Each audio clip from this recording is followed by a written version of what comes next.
So, hello dear student, this is chapter 4 money exercise 4 and here today we are doing a statement based question and our first question is a cost of calculator is given and we have to find the cost of 4 calculators.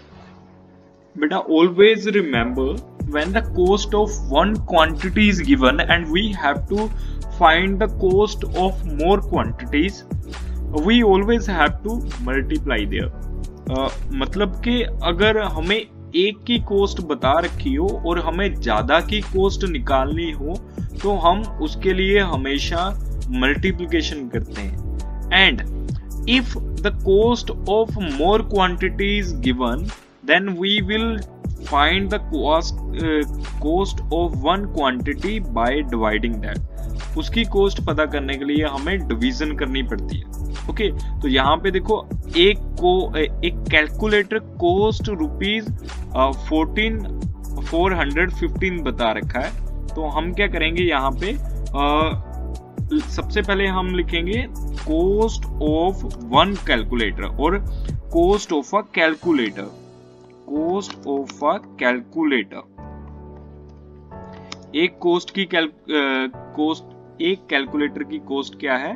That is rupees 415.50 and we have to find the cost of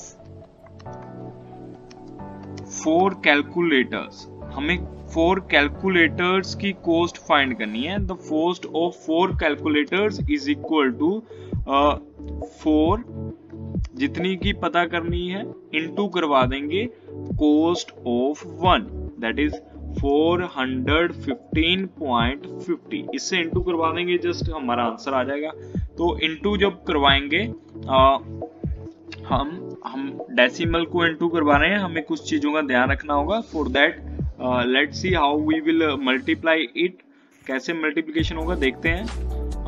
See, we have 415.50 and we are going to multiply it with by 4. 4 से into करेंगे और 4 zeros are 0, 4 5s are 20, 2 will be the carry. Now we will multiply 4 with 5. अब 5 से into करने से पहले हमारे पास decimal आ रहा है तो हम पहले डेसिमल लगाएंगे, then we will multiply. And now 4 5s are 20 and 2 will be 22, 2 carry again. 4 1s are 4 and 2 6, 4 4s are 16. So the cost of 4 calculators after multiplying is equal to rupees 1662.00. This is the cost of 4 calculators. I hope this is clear. If you have any doubt, you can ask in the comments. आप comment करके पूछ सकते हैं. Now let's move to the next question. In the next question, Rajat earns rupees 1175.50 every week. ये हर हफ्ते में रजत earns करता है 1175.50 rupees. And we have to answer how much will he earns in a month. एक month में वो कितना earn करता है ये हमें बताना है. अर्न मतलब कमाता है. Okay, so we will write earning of a week. Here we write earning of Rajat in a week. एक वीक की जो अर्निंग है Rajat in a week that is equal to, वो किसके इक्वल है? Rupees 1175.50 and then we will write earning of Rajat in a month. And now after that we will multiply it by 1175.50 और multiply करेंगे यहाँ पे हम you can see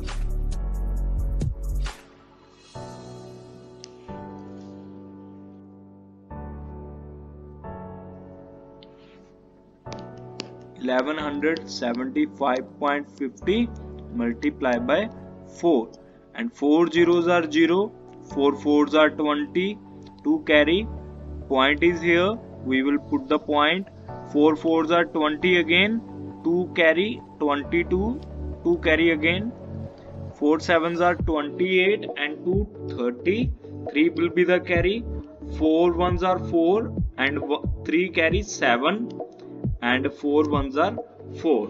Okay, so this is equal to rupees 4702.00. So this is third question. My mother paid rupees 962 for 4 shirts. What is the cost of each shirt? Beta, as I discussed earlier, that whenever we have to find the cost of each quantity or cost of one quantity, we always divide the cost by the number of quantity. मतलब क्या, अगर हमें एक की कीमत पता करनी होगी और ज्यादा की कीमत हमें बता रखी होगी, तो उस क्वेश्चन में हम डिवाइड करेंगे उसकी कॉस्ट को. तो यहाँ पे amount of money paid for 4 shirt is given, that is equal to rupees 962, and we have to find the cost of each shirt.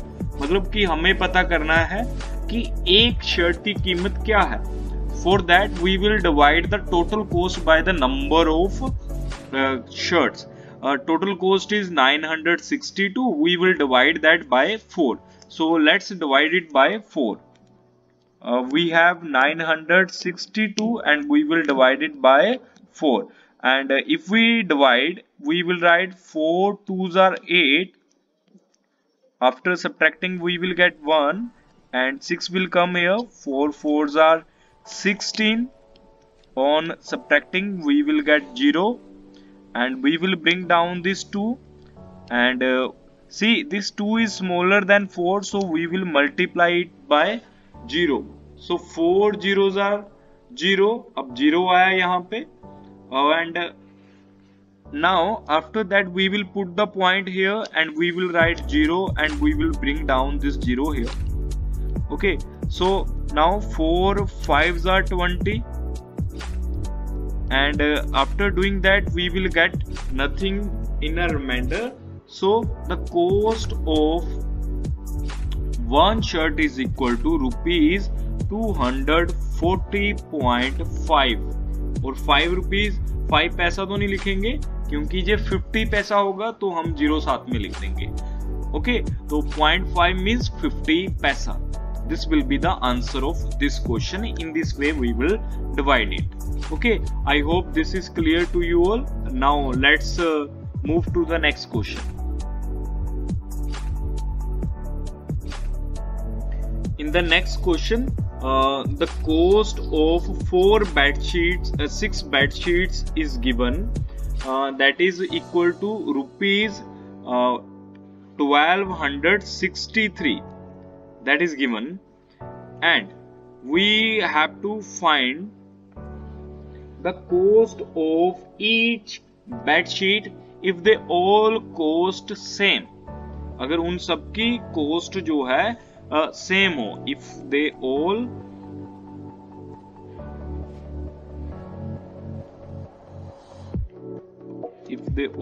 cost the same, उन सब की जो cost हो वो same हो, तो हमें उन सब की cost बतानी है. So let's start this. अब पहले से मैंने आपको बताया था लास्ट क्वेश्चन में कि बेटा हमारे पास जो cost है वो ज्यादा क्वांटिटीज की दे रखी है और हमें एक की निकालनी है, तो हम इसमें क्या करेंगे, डिवीजन की हेल्प लेंगे इसे सोल्व करने के लिए. तो डिवाइड करवाएंगे क्वेश्चन को. So let's start. We will write cost of 6 bed sheets. The cost of 6 bed sheets. is equal to rupees 1263, and then we will write the cost of one bedsheet. एक bedsheet की जो cost है वो किसके equal होगी? That will be equal to rupees 1263 divided by 6 से divide कर देंगे। तो लेट्स डिवाइड इट बाय 6 से डिवाइड करते हैं। यहाँ पे हम लिखेंगे 1263 और यहाँ पे लिखेंगे 6 2s are 12, सब्ट्रैक्ट किया 0 आया। 6 नेक्स्ट नंबर, 6 1s are 6, ये भी 0 आया। Next number 3 is smaller than 6, तो 6 को 1 से इंटू करने पे बड़ा हो जाएगा, तो हम छोटा नंबर 0 लेंगे। 6 zeros are 0, यहाँ पे 0 आएगा। 3, अब कोई नंबर नहीं बचा, जब तक नंबर नहीं बचा तब तक 0 0 कर सकते हैं। अगर हमारा जो क्वोशिएंट है वो अगर हमारा डिवीजर जो है बड़ा है तो हम 0 0 से इंटू कर सकते हैं जब तक लास्ट नंबर खत्म नहीं हो जाता। जैसे ही लास्ट नंबर खत्म होता है we will put the point in quotient and we will write 0 in dividend and we will bring that down, उसे नीचे उतार लेंगे। नाउ 6 5s are 30, तो ये जो है 0 हो गए यहाँ पे। So the cost of one bedsheet is equal to 210.5 और साथ में 0 भी लिख देंगे क्योंकि ये रुपीज है। रुपीज में after the point 2 digit should be there, 2 digit होना चाहिए। तो हम इसको थोड़ा सा बुरा फील ना हो तो इसलिए हम इसके साथ 0 लिख देंगे। Okay, so this will be the answer of this question. Now let's move to the next question, that is cost of a ball is given, find the cost of 15 balls. This is very easy and simple question because in this question the cost of one ball is given. A cost of a ball is given equal to rupees 28.50, एक की दे रखी है। We have to find the cost of more quantity, तो मैंने जैसे आपको पहले ही बताया कि ज्यादा की पता करनी हो तो उसके लिए हम मल्टीप्लाई करेंगे। The cost of 15 balls is equal to 15 multiply by 28.50, इसे हम 28.50 से इंटू कर देंगे। That will be the product of these will be the answer. तो मल्टीप्लाई कर लेते हैं अभी फटाफट जल्दी से। तो इसके लिए we will write the numbers